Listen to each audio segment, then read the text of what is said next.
నమస్తే. Welcome to reality check. ప్రస్తుతం మనతో పాటు ఉన్నారు పొలిటికల్ అనలిస్ట్ పురుషోత్తం రెడ్డి గారు. సార్ నమస్తే అండి. నమస్తే శర్మ గారు. ప్రస్తుతానికి 2 రాష్ట్రాలలోనూ ప్రశ్న రావణ్ గారిని అరెస్ట్ చేసిన విధానానికి సంబంధించి ఎవరి వాదనలు వాళ్ళకున్నాయి. అఫ్‌కోర్స్ ఏలూరు సభలో రావణ్ గారు మాట్లాడిన భాషపై కానీ, లేదంటే ఆయన మాట్లాడిన విధానానికి సంబంధించి కానీ సపోర్ట్ చేసేదైతే కాదు. కానీ అరెస్ట్ చేసిన విధానం గురించి మాత్రం అంటే ఒక చోట అరెస్ట్ చేస్తున్నారు, బెయిల్ తెచ్చుకుంటున్నారు, మళ్ళీ వేరే కేసు పెడుతున్నారు, మళ్ళీ బెయిల్ తెచ్చుకుంటున్నారు. ఇలా ఇదేదైతే జరుగుతోందో దీని గురించిన ఆరోపణలు వెల్లువెత్తుతున్నాయి. ఏమంటారు? ప్రశ్న రావడానికి సంబంధించి ఒక ఫెరోషియస్ గా వీడియోలు చేసే స్థాయి నుంచి కొన్ని సందర్భాల్లో అదుపు తప్పినటువంటి భావం. భాష అతనికి పట్టుంటుంది. అదేది భాష టంగ్ స్లిప్ అవ్వడం అట్లాంటివే ఉండవు. అతను అనాలనే అంటాడు. కొంత రాజకీయ ప్రత్యర్థమా లేకపోతే రాజకీయంగా విభేదించే పవన్ కళ్యాణ్ గారి విషయంలో కొంచెం పదజాలాలు వాడే పద్ధతులు ఆమోదయోగ్యం కానట్టుగా చాలా సందర్భాల్లో ఉన్నాయి. అంటే విమర్శ ఆ స్థాయిలో చేయాల్సిన అవసరం, విమర్శ స్థాయి పెరగచ్చు కానీ రూపం ఎలా పడితే అలా ఉండకూడదు. ఆ విషయంలో చాలా సందర్భాల్లో ఇన్బ్యాలెన్స్ అవుతుంటాడు. దాని కొనసాగింపుగా ఏలూరు సభలో కూడా అదే కొనసాగింది. ఇది సరైనది కాదు, వారు సవరించుకోవాలి. ఎందుకంటే ప్రశ్నించే వాళ్ళు పట్ల ప్రభుత్వం ఎప్పుడు కఠినంగా ఉంటుంది, సమయం కోసం చూస్తూ ఉంటుంది. ప్రశ్నించే వాళ్ళు కానీ సమాజంలో యాక్టివ్ ఉండేవాళ్ళు ఇట్లాంటి పొరపాట్లు చేసి ప్రభుత్వం అనుకున్న దాన్ని నెరవేర్చే విధంగా ఉండకూడదు, బ్యాలెన్స్ గా ఉండాలి. అది వారికి సంబంధించి. అయితే వారు ఏదైతే ఇన్బ్యాలెన్స్ అవుతున్నారో వారిపైన చట్టపరంగా చర్యలు తీసుకునే అధికారం అవకాశం ప్రభుత్వానికి ఉంది. ఆ పద్ధతిలో కాకుండా ఏదైనా కొంచెం హెచ్చరిక చేద్దాము, ఒక బెదిరింపు ధోరణి బోధం అనే పద్ధతిలో వ్యవస్థ పోకూడదు. ఎట్లయితే తను ఒక వ్యక్తిగా ఒక పౌరుడిగా భావ వ్యక్తీకరణ అదుపు తప్పుతుందో కొన్ని సందర్భాల్లో ఎట్ట తప్పు, రెస్పాన్సిబిలిటీ గవర్నెన్స్ కూడా ఆ కోపాన్ని తీర్చుకోవడం కోసం బహుశా ఇట్లాంటి వ్యాఖ్యలు చేసిన వాళ్ళు ఏం చేస్తారు, 42 నోటీస్ ఇస్తారు, పిలుస్తారు, మా అంటే వార్నింగ్ ఇస్తారు, పెద్ద శిక్షలు ఇవ్వడం, మళ్ళీ మొదటికి వస్తారేమని చెప్పి కొంచెం గట్టిగా వార్నింగ్ ఇస్తే ఎలా ఉంటుంది అనే ధోరణి కనిపిస్తోంది. ప్రభుత్వాలు ఎప్పుడు వార్నింగ్ ఇవ్వకూడదు, చట్టపరమైన చర్యలు తీసుకోవాలి. అరెస్ట్ చేసిన తీరు పెద్ద ఇష్యూ కాదు, కానీ పోలీస్ స్టేషన్ పైన కార్యకర్తలు వెళ్ళడం అనేది చాలా ప్రమాదకర ధోరణి. ఎక్కడ తీసుకెళ్తారో రాష్ట్రానికి తెలియదు, కానీ చట్టబద్ధంగా అతను ఏదైతే చేశాడో వాటిపైన ఎంత దూరం వెళ్ళండి, ప్రభుత్వం తప్పలేదు. కానీ చట్టాన్ని చేతిలోకి తీసుకోవద్దనే పదం గతంలో వాడాం. ఇది చట్టాన్ని చేతిలోకి తీసుకోవడం కూడా కాదు. నేరుగా స్టేషన్ మీదకి వెళ్ళిపోతే, లేదా అక్కడికి ఏదో ఒక ఘటనలో ఏదైనా దాడులు జరిగితే అర్థం చేసుకుంటాం, ఆవేశాలని. ఒక కన్స్ట్రక్టివ్ గా నేరుగా స్టేషన్ లోకి వెళ్ళిపోవడం, దూరడం అనేది చాలా ప్రమాదకర పోకళ్ళు వస్తాయి. ఇప్పుడు బలం ఉన్నవాడు ఎవరు పోతాడు, స్టేషన్ మీద బలం ఉన్నాడు, వాడికి అధికారం తోడైతే అధికారులు కొంచెం లూజ్ వదిలితే పోయి కొట్టేస్తారు. ఇంకేముంది వ్యవస్థ. అదంటూ సాంప్రదాయం మొదలెడితే రేపేంటి పరిస్థితి? జగన్ గారు వస్తారని కాదు, రారని కాదు, రాబోయే వాళ్ళందరూ ఇదే మోడల్ గా తీసుకుంటే ఇంక బలం ఉన్నవాళ్ళు అధికారులు ఉండేవాళ్ళు స్టేషన్. నేను రావణ్ కేసులో అత్యంత ప్రమాదకర ధోరణి స్టేషన్ మీద పోవడం, అక్కడ రెండోది పోలీసులు అతను తీసుకొస్తున్నప్పుడు మాకు వదిలేయండి అన్నట్టు దీన్ని పోలీసులు అలౌ చేయకూడదు. కేసు పెట్టండి, చట్టబద్ధంగా చర్యలు తీసుకోండి, ఎంత దూరం ఉండగలండి చట్టపరంగా. ఈ ప్రమాదకర ధోరణులు మాత్రం రావణ్ కేసులో వచ్చే. ఖచ్చితంగా ప్రభుత్వం చట్టబద్ధంగా చర్యలు తీసుకొని అన్ని రకాల ప్రయత్నాలు చేయండి, కానీ చట్టం అధికారం మన చేతిలో ఉందనే పేరుతో అదుపు తప్పి మీరు ప్రవర్తిస్తే, లేదా మేము కూడా చేతిలోకి తీసుకుంటామని పోలీస్ స్టేషన్ లోకి వెళ్ళడం అవన్నీ చేస్తే, అది సాంప్రదాయంగా మారితే దానికి అందరూ బలైపోతారు. మీరు నేను అందరూ ఇప్పుడు ఈ విషయంలో కసబ్ని తీసుకొస్తున్న వైనాన్ని మనం చూస్తూనే ఉన్నాం. ఓకే, అంటే కంపేర్ చేస్తున్నారు. రావణ్ గారు మాట్లాడిన భాషనైతే మనం 10 సార్లు దీని గురించి గట్టిగానే చెప్తున్నాం. మనం రావణ్ గారు మాట్లాడిన భాషను సపోర్ట్ చేయడం కాదు, కానీ నిజంగానే కొంతమంది జనాలకు ఏ సందర్భాలలో ఎంత పెద్ద నేరం చేస్తే మా చేతులకు అప్పగించండి, మేము చూసుకుంటాం అనే ఒక నినాదం వస్తుంది. అలాంటి అంత పెద్ద తప్పు చేశారా? సామాజికంగా ఒక సమూహాన్ని ఉద్దేశించి కాదు అతను చేసింది, వ్యక్తిగతంగా పవన్ కళ్యాణ్ గారిని ఉద్దేశించి మాట్లాడారు. బహుశా రఘురామకృష్ణరాజు గారి నుంచి చంద్రబాబు గారి గురించి కూడా విమర్శలు చేసినట్టున్నారు. వాళ్ళు దానిపైన స్పందించవచ్చు, చట్టబద్ధంగా చర్యలు తీసుకోవచ్చు, తప్పలేదు. ఎంత చట్టబద్ధమైన చర్యలు తీసుకోండి, ఎవరికేం అభ్యంతరం లేదు. అది చట్టం పరిధిలో జరగాలి కఠినంగా. అందుకు భిన్నంగా అరెస్ట్ చేసిన తర్వాత స్టేషన్కి రావడం అంటే ఈ రోజు ఆడవాళ్ళకి స్టేషన్కి వచ్చారు, రేపు పబ్లిక్ గానే కొడతారు, అప్పుడు ఏమవుతుంది? సివిల్ వారుగా మారుతుంది అది. దానికి ఏం పరిమితులు ఉండవు. అంటే దాన్ని అలౌ చేయకూడదు ప్రభుత్వం. మీరు చట్టబద్ధంగా ఏం తీసుకోండి, బియాండ్ లిమిట్స్ దాటకుండా ఎట్లైనా చేయండి, యాక్షన్ తీసుకోండి. పోలీస్ స్టేషన్ పై జనాలు పోవడం మాకు అప్పగించేయండి. కొన్ని సందర్భాలు ఎట్లుంటుందంటే, ఉదాహరణ దిశ అమ్మాయికి జరిగిన అన్యాయం, ఢిల్లీలో జరిగినటువంటి ఒక అమ్మాయికి జరిగిన అఘాయిత్యం, ఇట్లాంటి విషయాల్లో ఆ భావోద్వేగం రావడాన్ని మనం దప్పటాల్సిన అవసరం లేదు. ఇక్కడ ఆ అవసరం ఏముంది? పవన్ కళ్యాణ్ గారి పట్ల వారు వచ్చిన తీరు, వారి భాష అభ్యంతరకరం భాష కనుక చర్యలు తీసుకోండి. కాబట్టి మా అభిమాన నాయకుడు అన్నాడు మీరంటే, ఇంకొక అభిమాన నాయకుడు వాళ్ళంటే లోపలికి వెళ్తామంటే మళ్ళీ సొసైటీలో బ్యాలెన్స్ తప్పుతుంది. కాబట్టి ఈ యాటిట్యూడ్ మారాలి. కాబట్టి హెచ్చరికలు చేద్దాం, బెదిరింపు ధోరణి వెళ్దాం అనుకోని ద్వారా ఏమి సాధిస్తారు? అవతల వైపు ఈడిట్ అవుతారు. ఇప్పుడు రావణ్ణి ఆ కేసుని ఎంత స్వభావం ఉంటుందో అంతవరకే పరిమితం అరెస్ట్ చేస్తుంటే అది చెట్టపేరు వచ్చి ఉంటుంది. ఎవరికి? రావణ్కి. ఇతను తప్పు కొన్ని సందర్భాల్లో ఇట్లా మాట్లాడుతున్నాడు అని. ఇప్పుడు ఏమవుతుంది? మెల్లిమెల్లిగా పోలీస్ స్టేషన్ పోవడంతో అభిమానించి సామాజిక తరగతులు అన్ని ఆ పక్క పోలరైజేషన్ వస్తుంది, ఈ పక్క పోలరైజేషన్ వస్తుంది. మళ్ళీ మనం ఏం చేసినా కరెక్టే కదా. భావాలు కలిసిపోయిన తర్వాత నిన్ను సమర్థించోడు ఏం చేసినా సమర్థించిన దారికి వచ్చేస్తుంది. అంటే అది వద్దు. చట్టపరంగానే రావణ్ పైన ఏం చేయాలో అవి చేస్తే ఎవరికేం అభ్యంతరం. అందుకు భిన్నంగా పోతే ప్రభుత్వానికి నష్టం. ఈ రోజు కొంచెం అప్పర్ హ్యాండ్ ఉండొచ్చు, కానీ అది ఎప్పటికీ మంచిది కాదు. ఇది రేపు మీరు ప్రతిపక్షంలో పోతే అదే ట్రీట్మెంట్ వాళ్ళు ఇస్తే, కొన్ని సందర్భాల్లో అనంతపురం జిల్లాలో అనుకుంటాను, ఏదో కేసులో నేరం చేశాడు. నేరం కాదు కానీ ఒక కేసులో అతను ముద్దాయి, అతను just like YSR Congress party కార్యకర్త అనుకుంటారు. పోలీసులు రోడ్లో కొడుతూ వచ్చారు ఒక రకంగా చట్టబట్టుకొని. అది ఫోటో పెట్టి ఎవరికైనా వైసీపీలో అతి చేస్తే ఇదే ట్రీట్మెంట్ అన్నట్టు సోషల్ మీడియాలో కొంతమంది దాన్ని ఎంకరేజ్ చేశారు. రేపు వాళ్ళు వస్తే అట్లా కొడతారు కదా, మనల్ని ఎవరు కొడతారు? కింద వాళ్ళే కొడతారు. ఎప్పుడేమవుతుంది? కాబట్టి బలైపోయేది ఎవరు? సొసైటీ. కాబట్టి ఎప్పుడు కూడా ఇట్లాంటి వాటిని సొసైటీ అంగీకరించకూడదు. చట్టబద్ధంగా ఏం చేయాలో అవి చేయండి అనేది నేను చెప్పదచ్చు. అండ్ మరి ముఖ్యంగా రావణ్ గారి అరెస్ట్కి సంబంధించి ఆయన బెయిల్ తెచ్చుకున్నారు, మళ్ళీ అరెస్ట్ చేశారు, మళ్ళీ బెయిల్ తెచ్చుకున్నారు, మళ్ళీ అరెస్ట్ చేస్తున్నారు. దీనికి సంబంధించి సెలబ్రిటీస్ కూడా స్పందిస్తున్న సందర్భం మనం చూస్తున్నాం. మచిలీపట్నం నుంచి పాయకరావుపేట స్టేషన్కి తరలించారు. ఏంటి సార్ ఇది అంటే అధికార దుర్వినియోగం జరుగుతోందా? సుప్రీంకోర్టు తీర్పు మార్గదర్శకాలు రీత్యా చూసుకున్నా, తెలంగాణ హైకోర్టు జస్టిస్ లక్ష్మణ్ గారు ఇచ్చిన తీర్పుని చూసుకున్నా ఇది సరైనది కాదు. సుప్రీంకోర్టు మార్గదర్శకాలు కానీ తెలంగాణ హైకోర్టులో జస్టిస్ లక్ష్మణ్ గారు అనుకుంటాను తీర్మాన్ మల్లన్న కేసులో మంచి తీర్పు ఇచ్చారు. గొప్ప తీర్పు కూడా అది. మీరు అన్నారు కదా, ఇప్పుడు రావణ్ ఒక కేసులో అరెస్ట్ చేస్తే బెయిల్ వస్తుంది, మళ్ళీ ఇంకో కేసు రెడీగా ఉంటుంది, తిప్పుకుంటా ఉంటారు.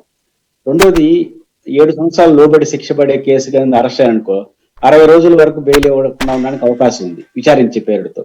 కాబట్టి ఒక కేసులో 60 రోజులు, అది వచ్చేస్తుంది 50వ రోజుకి, మళ్ళీ ఇంకో కేసు 60, ఇట్లా పెట్టుకుంటా పోతే 2-3 ఏళ్ళైనా పెట్టుకుంటా పోతుంది. శిక్ష కన్నా ఎక్కువ ఘోరమైన పరిస్థితి.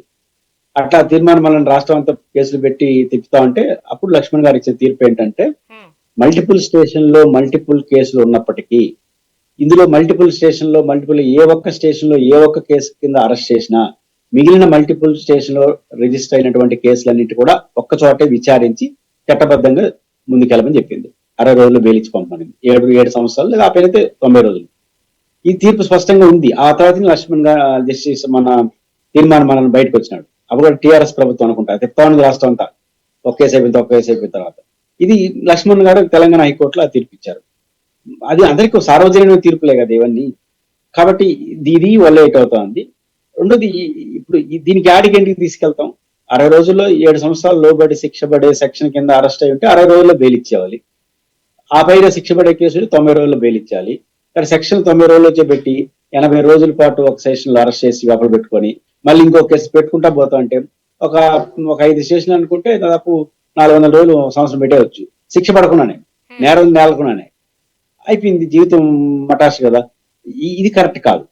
కాబట్టి ఖచ్చితంగా అతని మీద ఏ కేసులో చట్టబద్ధంగా, నేను మళ్ళీ చెప్తున్నాం, లక్ష్మణ్ గారు కూడా విచారించద్దని, అన్ని కేసులు ఒకసారి విచారించి చట్టబద్ధంగా ముందుకెళ్ళమని చెప్పింది. ఒక కేసు చాలు కదా, మిగతా కేసులు కట్టేమని చెప్పాలి లక్ష్మణ్ గారు కూడా. మనం కూడా అది చెప్తున్నాం. మీరు ఎన్ని కేసులన్నా పెట్టండి, నమోదయ్యండి, అన్నిటినీ ఒక చోట అరెస్ట్ చేయండి, ఒక చోట విచారించండి. తనకి ఏ చట్టబద్ధంగా చర్యలు తీసుకున్నా ఆ చట్టంగా తీసుకోవచ్చు. అందుకు భిన్నంగా పోతే ఏమవుతుందంటే, నేను చెప్తున్నాను కదా, చేసిన నేరం కన్నా మీ మీద ఉన్న నా కోపాన్ని ప్రదర్శిస్తున్నా ఇక్కడ నేను. మీరు చేసిన నేరం నాకు సంబంధం లేదు. టెక్నికల్ మిమ్మల్ని అరెస్ట్ చేయడానికి టెక్నికల్ ఏంటంటే మీరు పలానా సెక్షన్ పలానా ఏలూరు సభలో మాట్లాడారు. సమస్య అది కాదు. చాలా ఏళ్ళ నుంచి, చాలా రోజుల నుంచి ఆయన మాట్లాడుతున్నాడు. కోపం నరనరాన ఎక్కువ ఉండదు. దొరికినారు వేద్దాం కోపం అంటే కేసు కాదు, ఇక్కడ ఏలూరు సభలో మాట్లాడేది కాదు. ఏదో కోపాలు పెట్టుకోవడం ఒకటి. రెండు, గట్టిగా వార్నింగ్ ఇద్దాం. అతను ఇండివిజువలే కదా, ఇండివిజువల్ పర్సనే కదా, ఇట్లా ఉంటుంది నాతో పెట్టుకుంటే అని ఏమన్నా చెప్పదలుచుకున్నారా? ఇది అంత మంచిది కాదు. ఇది మార్చుకోవాలి. చట్టం అనుమతించినంత మేరకు చట్టబద్ధంగా ఏం చేసినా తప్పు లేదు. రావణ్ విషయంలో అందరూ మాట్లాడుతుంది అతని భాష, లేదా పవన్ కళ్యాణ్ గారి పట్ల అతను వ్యక్తం చేసే అభిప్రాయాలు, లేదా బీజేపీ పట్ల అతను వ్యక్తం చేసే అభిప్రాయాల పట్ల ఎవరికి సపోర్ట్ లేదు. సమస్యల్లో ఈ స్టేషన్కి వెళ్ళడం, మల్టిపుల్ స్టేషన్ అనేది హెచ్చరికలు. అతను ఏదైతే ఇన్ని రోజుల పాటు మీరు అభ్యంతరాలు చెప్తున్నారో వాటిపైన ఎంత దూరం వెళ్ళండి. వివిధ ఇంటర్వ్యూలో మిమ్మల్ని ఏమన్నారు, ఏలూరు సభలో దానికి ఏ సెక్షన్ అట్రాక్ట్ అవుతుందో ఆ సెక్షన్ పైన ఎన్ని రోజులైనా పెట్టండి. కానీ ఇట్లా అంటున్నావు కదా, నీకు ఒకసారి చూపిస్తాం రుచి అనే పద్ధతిలో వెళ్తే మాత్రం ఈ రోజు వాళ్ళు చూస్తారు, రేపు నేను చూస్తా, ఇల్లు ఇంకో రోజు వాళ్ళు చూస్తారు. అది మంచిది కాదు. అది ప్రమాదకర ధోరణిగా మారుతుంది. అండ్ మరీ ముఖ్యంగా భావ ప్రకటన స్వేచ్ఛ పేరుతోనూ, లేదు అని అంటే వాక్ స్వాతంత్రం ద్వారాను, డిజిటల్ మీడియా వేదికగా ఈ మధ్య కాలంలో ఎవరైనా సరే జర్నలిస్ట్ గా మారుతున్నారు, తమ భావాలను వ్యక్తీకరిస్తున్నారు, అవి హద్దులు దాటుతున్నాయి. ఈ స్వేచ్ఛ వలన ఇతరుల హక్కులకు భంగం కలిగే విధంగా ఎవరైనా ప్రవర్తించినట్లయితే వాళ్ళపై కఠిన చర్యలు తీసుకోబడతాయి. దాని అర్థం ఏంటి అని చెబుతున్నారంటే, ఏపీలో పవన్ కళ్యాణ్ గారికి సంబంధించి ఎవరైనా నోరిప్పారు అని అంటే వాళ్ళ మీద కేసులు బనాయిస్తారని ముందుగానే హెచ్చరిస్తున్నారు. సో ఇది గట్టిగా నడుస్తోంది. మంచిది అంటారా? స్వర్ణ గారు, బేసిక్ గా స్వేచ్ఛ అంటే రాజ్యాంగం ఎట్లా, నేను స్వేచ్ఛగా ఉండడానికి నాకు రాజ్యాంగం అవకాశం ఇచ్చింది. స్వేచ్ఛ అంటే ఏంటి? ఒక డిబేట్ లో ఉన్న నాకు స్వేచ్ఛ ఉంది, ఇంటర్వ్యూ చేసిన జర్నలిస్ట్ మీకు కూడా స్వేచ్ఛ ఉంటుంది. ఒక పౌరుడుగా అనలిస్ట్ గా నా స్వేచ్ఛ ఎంతవరకు అంటే, మీ స్వేచ్ఛను డిస్టర్బ్ కానంత వరకు నా స్వేచ్ఛ పర్మిట్ ఉంటుంది. మీ స్వేచ్ఛను మిమ్మల్ని స్వేచ్ఛను అడ్డుకుంటే మీ స్వేచ్ఛ ప్రారంభమవుతుంది. అప్పుడు ఘర్షణ వస్తుంది. కాబట్టి స్వేచ్ఛ అంటే అర్థం భావ వ్యక్తీకరణ ఉండాలి, కానీ ఇంకొకరి భావాలను హట్ చేసే పద్ధతిలో, ఇంకొకరి భావాలను అవమానించే పద్ధతిలో ఉండకూడదు. ఆ స్వేచ్ఛ అది స్వేచ్ఛ అనదు. రెండు, రావణైనా ఇంకొకరైనా మన ఈరోజు అతను కనపడుతున్నాడు అంతే.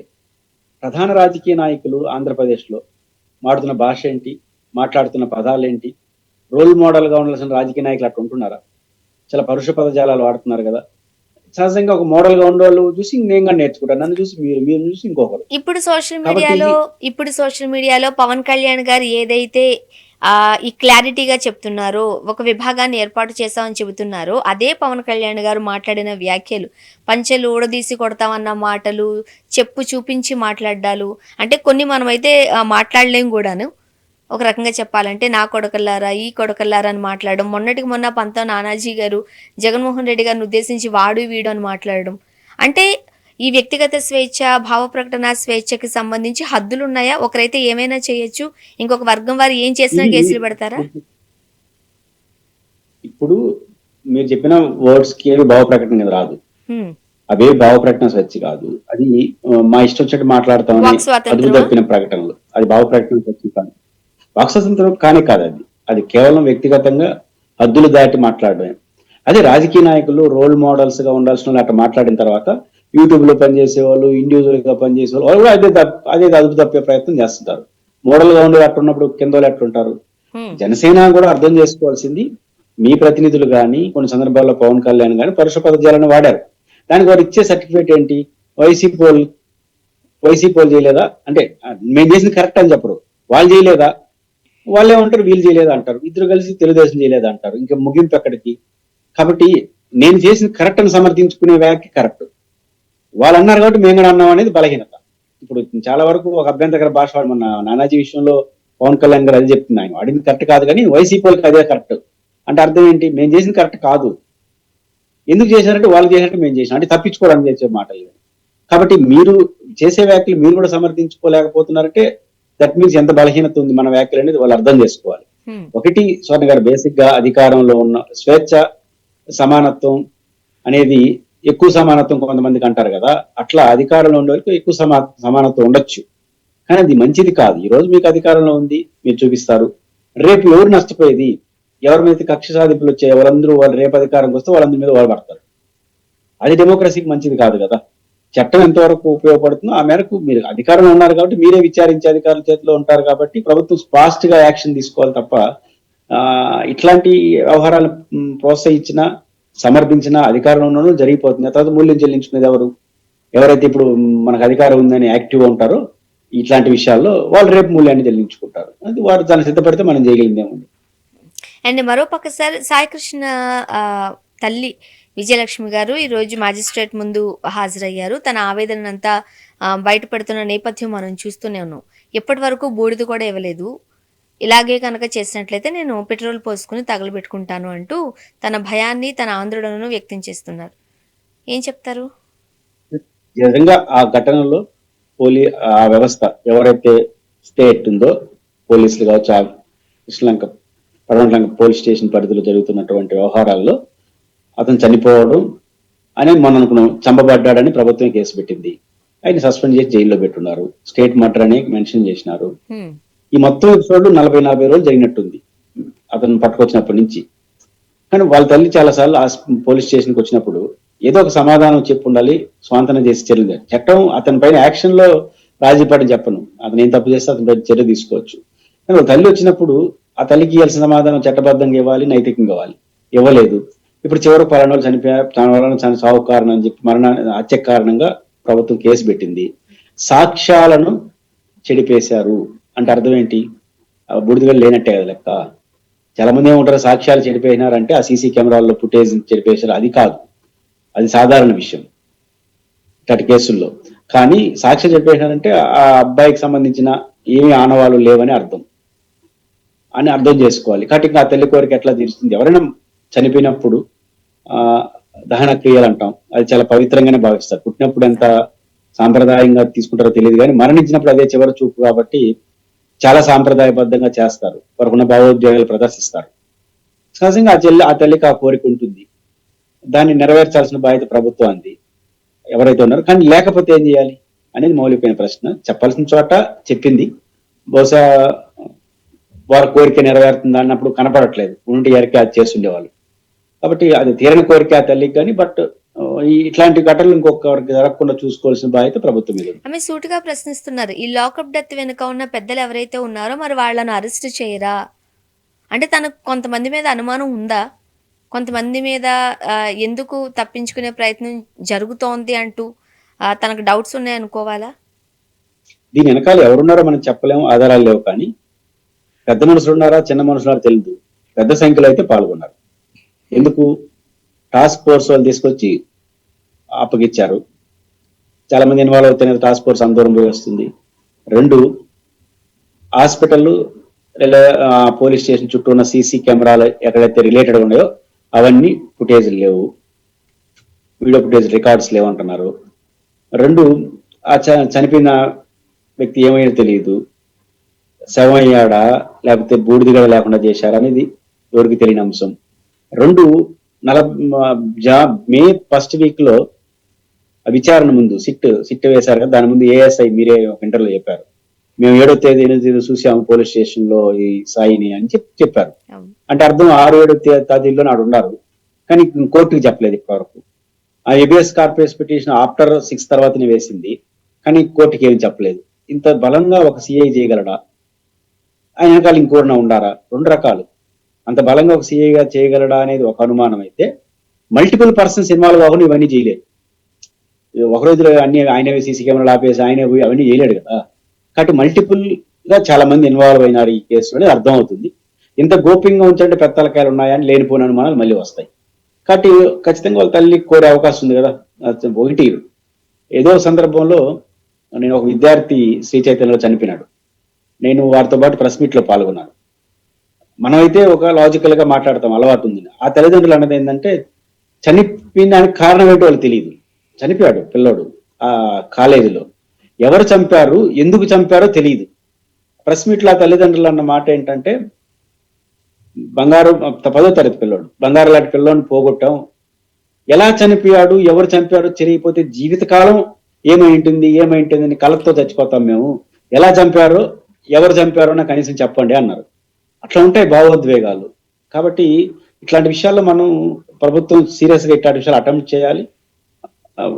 బహుశా ఇట్లాంటి పెద్ద పెద్ద ఎవరైనా హస్తాలు ఉంటాయంటే దానిపైన కూడా ఆ తల్లి వాళ్ళకి కోపం రావడంలో తప్పే ఎందుకు లేదంటే, ఇంత లెంతీ ప్రాసెస్ ఒక నడపగలడా, వెనకాల ఎవరో ఉన్నారు అనే అనుమానాలు సహజంగా వస్తాయి. ఇంకా అనుమానాలు తీర్చాల్సిన బాధ్యత ప్రభుత్వం వేసిన చిట్టు. అందుకే లేదా జగన్మోహన్ రెడ్డి గారు డిమాండ్ చేసినటువంటి సిబిఐ వేస్తే అన్ని విషయాలు తెలుస్తాయి. అండ్ కాపులందరూ ఓట్లేసినందుకు బాగానే బుద్ధి చెప్పారు పవన్ కళ్యాణ్ గారు అంటూ కూడా ఆమె వ్యాఖ్యానించారు. సహజంగా కులం వస్తున్నప్పుడు ఇంకా ఆ కులం పేరుతో అనుకున్నట్టుంటారు. నేచురల్ గా పవన్ కళ్యాణ్ గారు కాపుల కోసం పార్టీ పెట్టకపోయిండొచ్చు, కానీ ఆ కులం మా వాళ్ళు ముఖ్యమంత్రి అవుతారన్న కోరిక అయితే వచ్చింది కదా. ఆ కోరికని వీళ్ళు కూడా కొంచెం పెంచినారు కదా, మనందరూ ఓట్లేస్తే గెలుస్తాడు, ఒక మంచి అవకాశం ఉందని పెంచారు. కోరిక ఉంది. సహజంగా మావాడు ఈ టైంలో మాకు న్యాయం చేయలేదు, పైబడి రౌడీ షీట్ అంటున్నాడు, అదొక సమస్య. అంటే సహజంగా ఒకటి ఆ సామాజిక సంబంధించిన వ్యక్తి కావడం ఒక సమస్య అయితే, పవన్ కళ్యాణ్ గారు అతను రౌడీ షీటర్తో పోలుస్తున్నాడు. అసలు అతను తిట్టింది జనసేన వాళ్ళు తప్ప తెలుగుదేశం వాళ్ళు ఏం తిట్టలేదు. అధికార పార్టీ అయినా కూడా వైసీపీ వాళ్ళు తిట్టినారు, తెలుగుదేశం తిట్ల వాళ్ళు. ఇవన్నీ చూసినప్పుడు ఖచ్చితంగా ఆ ఫీలింగ్ ఉంటుంది కదా, మాకు సహాయం చేయకపోగా పవిత్ర అతను పవన్ కళ్యాణ్ ఫ్యాన్ అంటున్నారు వాళ్ళ ఇంట్లో వాళ్ళు. కాబట్టి ఆ బాధతో బహుశా ఆ వ్యాఖ్యానం చేసి ఉండొచ్చు. సరే, మరోపక్క మాజీ మంత్రి పేర్ని నాని గారు అమరావతిని అప్పులు కుప్పగా మార్చేస్తున్నారు, అమరావతి ఎప్పటికీ పూర్తవుతుంది అని అంటే ఆన్సర్ లేదు, అసలు ఎంత అప్పు చేశారో అంటే ఆన్సర్ లేదు. సో ఇవన్నీ ప్రభుత్వం దగ్గర నుంచి మాకు సమాధానాలు కావాలి అన్నట్టు మాట్లాడడం చూస్తున్నాం. అమరావతిని అప్పులు కుప్పగా చేశారని చెప్పడం కన్నా అప్పుల అమరావతి అని పెట్టుకోవచ్చు. అప్పుల అప్పారావు ఉంది కదా, అప్పుల అమరావతి అంతే. అది పాయింట్ ఏంటంటే ప్రతిదీ అప్పే, ఇంకొత్తగా చేసేది. కానీ రాష్ట్ర ప్రభుత్వం బడ్జెట్ నుంచి కొన్ని నిధులు కేటాయిస్తూ ఉంటుంది, 2,000 కోట్లు, 3,000 కోట్లు, 5,000 కోట్లు, అంతే తప్ప అది టోటల్ అప్పులతో నిర్మాణం అయింది. అదే వాళ్ళు చెప్తాను, రాష్ట్ర బడ్జెట్ నుంచి ఏం పెట్టాము, అప్పులు తీసుకొస్తాము, మళ్ళీ సిఆర్డిఏలో బంగారు మనకు ఆ రాజధానితో పాటు డబ్బులు కూడా అక్కడ ఉత్పత్తి అవుతాయి, అవన్నీ తీసుకెళ్లి అవి అప్పులు తీసేస్తామంటే మాట్లాడుతున్నారు. పాయింట్ ఏంటంటే ఇప్పుడు 2,000 కోట్లు, 15,000 కోట్లు పెడితే రూపాయి రాలి అమరావతి నుంచి ఎట్లా వస్తుంది? రాజధానిలో ప్రతిదీ ఖర్చే కదా, రోడ్లు ఖర్చే, కార్యాలయం కట్టిన తర్వాత దాంట్లో టీ ఖర్చులు, కాఫీ ఖర్చులు, అడ్మినిస్ట్రేషన్ ఖర్చే ఉంటాయి. రాష్ట్ర హైకోర్టు, రాష్ట్ర సెక్రటరియట్ ఖర్చే ఉంటుంది తప్ప ఆ నుంచి ఆదాయాలు రావు, ఆశించలేము, ఆ వ్యవస్థలు వేరు. కాబట్టి ఖర్చులతో కూడుకున్న వ్యవహారం ఉంది. రెండోది భారీ బడ్జెట్, 54,000 ఎకరాలు బైఫర్కేషన్ చేయాలి, దాదాపు 1,00,000 కోట్లు దానికే అవుతుంది. ఒక 8 నుంచి 10,000 కోట్ల రూపాయలతో వరద నివారణ చర్యల కోసం ప్రాజెక్టు, తర్వాత అసెంబ్లీ సెక్రటరియట్ కట్టడం కోసం మన ఐకానిక్ బిల్డింగ్లు కదా, కేంద్రం 5,000 రూపాయలతో ఒక ఎస్ఎఫ్టీ కడితే అదే అమరావతిలో 20,000తో కడుతున్నారు. ఏదనంటే ఐకానిక్ అంటారు. కాబట్టి ఇవన్నీ చేసినప్పుడు ఆదాయానికి అవకాశం లేదు. మనం ఐకానిక్ రాజధాని నిర్మించాలనుకుంటున్నాం, అదనపు ఖర్చులు, దానివల్ల ఏంటంటే అప్పులు పెరిగిపోతున్నాయి. కాబట్టి ఎఫ్ఆర్బిఎం లిమిట్స్ దాటుకొని కేంద్ర ప్రభుత్వంతో చొరవ తీసుకొని 67,000 కోట్ల రూపాయలు, 47,000 కోట్ల రూపాయలు 6 బ్యాంకుల్లో ఒప్పందం చేసుకున్నారు. ఆల్రెడీ ఇంకో 10,000 కోట్ల రూపాయలు ఖర్చు పెట్టున్నాం. కాబట్టి ఖచ్చితంగా ఇప్పటికేమైనా అవుతుందా అనుకుని ఇప్పుడు ప్రాథమిక అవసరాలు కూడా తీద్దాం ఈ డబ్బులతో. అసెంబ్లీ సెక్రటరియట్, హైకోర్టు కట్టచ్చేమో కానీ ఆ రైతులకు ఫ్లాట్లు ఇవ్వాలి, ఇవన్నీ ఉన్నాయి. కాబట్టి అమరావతి రాజధాని అనేది ఒక సమస్యగా మారుస్తున్నారు. అందువల్లనే భావోద్వేగంగా సమస్య వచ్చింది. రెండో అంశం ఏమవుతుందంటే ఇక్కడ స్వర్ణ గారు, ఈ మొత్తం వ్యవసాయంలో జగన్మోహన్ రెడ్డి గారు మావిగన్ను తీసుకురావడం, మావిగన్ అనేది నేచురల్ గా తక్కువ ఖర్చుతో అయిపోతుంది. విజయవాడ, గుంటూరు, ఒకప్పుడు హైదరాబాద్, సికింద్రాబాద్ గుర్తొస్తోంది, మధ్యలో కార్యాలయాలు పెట్టేస్తే జంట నగరాలు కలిసిపోతాయి, 40-50 లక్షలతో స్టార్ట్ అవుతుంది హైదరాబాద్ లాగా. మళ్ళీ హైదరాబాద్ లాగా అభివృద్ధి చెందొచ్చేమో అన్న భావన ఇంకోవైపు ఉంది. దీనిపైన ఆందోళన. జగన్మోహన్ రెడ్డి గారు అదే సమయంలో రాజధాని మార్పు అంటే వ్యతిరేకత వచ్చినది, రాజధాని డిజైన్ లో మార్పు జగన్ గారు చెప్పింది, కొంచెం మార్పు చేసుకొని చేయమన్నారు. కాబట్టి పేర్ని నాని గారు ప్రశ్నలకు సమాధానాలు రావు. ఖచ్చితంగా ప్రజల్లో మాత్రం ఆ చర్చనీయాంశం అవుతుంది. ప్రభుత్వం అమరావతి రాజధాని ప్రాజెక్టులో వస్తున్నట్టు మంచి చెడ్డలు, విమర్శలపైన సరైన సమాధానం చెప్పకపోతే అది వారికి నష్టం. మరోపక్క ప్రకాశం బ్యారేజ్ ఎగువ దిగువన ఈ కృష్ణానది తీరంలో అడ్డగోలుగా ఇసుక తవ్వకాలు జరుగుతున్నాయి. ఈ విజయవాడ, మచిలీపట్నం పరిసర ప్రాంతాలకి ఎక్కువగా మనీకి విక్రయిస్తున్నారు, ప్రధాన ఆరోపణగా చూస్తున్నాం. బేసిక్ గా ప్రకాశం బ్యారేజీ దాదాపు విజయవాడ గుంటూరు నీటి అవసరాలు తీర్చడం కోసం ఎప్పుడో బ్రిటిష్ వాళ్ళు రూపొందించినటువంటి ప్రాజెక్ట్ అది. ఆ తర్వాత దాన్ని మాడిఫికేషన్ చేసుకుని ప్రకాశం బ్యారేజ్ గా మనం మార్చుకున్నాము. ప్రకాశం బ్యారేజ్ అనేది చాలా కీలకం. ఆ నది అది దాటిన తర్వాత ఇంకా అంశల దీవి దగ్గర సముద్రంలో కలిసిపోతుంది కృష్ణా నది. కాబట్టి ఇసుక మేటలు ఏ మోతాదులో ఉండాలో ఆ మోతాదులో ఉండాలి. సహజంగా సారవంతమైన విసుగు వస్తుంది అక్కడికి. ఎందుకంటే నాగార్జున సాగర్ గేట్లు ఎత్తేసిన వెంటనే ఆ నీళ్ళన్నీ విసుగుతో వస్తుంది. నాగార్జున సాగర్ లో ఉన్న విసుగు కూడా వస్తుంది. ఇప్పుడు మహారాష్ట్రలో పుడుతుంది కృష్ణానది, అక్కడి నుంచి కర్ణాటక, అక్కడి నుంచి తెలంగాణ నుంచి శ్రీశైలం నుంచి నాగార్జున ఇన్ని వర్షుడు సారవంతమైనటువంటి ఇసుక వస్తుంటుంది. ఆ ఇసుకుని ఇల్లు అట్లా తోకడానికి అవకాశాలు లేవు. ప్రకాశం బ్యారేజ్ ముందు కానీ డ్యామ్ యొక్క ఫ్యూచర్ దెబ్బతింటుంది. ఎలా పడితే అలా చేయడానికి లేదు, దానికి ఒక నామ్స్ ఉంటాయి. పూడిక తీయచ్చు కానీ ఇసుక తోకుంటూ పోకూడదు. కాబట్టి దీన్ని దృష్టిలో పెట్టుకుని పూడికి ఎక్కడ తీయాలంటే గేట్లుగా అక్కడ తీయాలి. నేను నది వెనకాల నుంచి మొత్తం ఇసుకంతా దువ్వేస్తాను అంటే అది లేనిపోని కాంప్లికేషన్స్ వస్తాయి. అంటే ప్రభుత్వం ఇట్లాంటి విషయాలు జాగ్రత్త తీసుకోకపోతే రేపు డ్యామ్ సెక్యూరిటీకి ప్రాబ్లమ్స్ వస్తాయి. కాబట్టి ఏ మోతాదులో ఎట్లా ఉండాలో అట్లే ఉండాలి తప్ప దొరికింది కదా ఇంక అన్ని చోట్ల అయిపోయింది ఎక్కడ తీసుకుందాం అంటే వస్తే ఇప్పుడు వరదలు లేవు, ఇంకొక 2 నెలలు ఇప్పుడు వరదలు రావాలి. వరదలు వస్తే దాని జోలికి పోయిండ్రు, వరదలు రాలేదు కాబట్టి వస్తాయి. మన బహుశా అప్పుడెప్పుడో మీకు గుర్తుంటే అదేమంటారు గేట్ ని కొట్టేసింది కదా, ప్రకాశం బ్యారేజ్ని కూల్ చేయడం కోసం జగన్ పడవ పంపించారని చెప్పారు. ఇవన్నీ దానికోసం పెట్టినట్టున్నారు. ఇసుకుని ఎత్తుకొని దాన్ని కూడా పెట్టేసి వదిలేస్తారు, వరదలు వచ్చినప్పుడు కొట్టుకొచ్చి అడవచ్చిపోతుంది. మళ్ళీ దాన్ని జగన్ ఆపాదించారు. ఆ కేసు ఏమైందో ఇప్పటికేం తెలియదు. కానీ ఇట్లాంటి ప్రకృతి డిఫరెంట్ యాక్టివిటీ చేయడం అనేది కూడా అంత మంచిది కాదు. చూద్దాం sir. Thank you so much అండి, మీ అభిప్రాయాలు పంచుకున్నారు. Thank you. ఇది వాళ్ళ రియాలిటీ చెక్. Stay tune.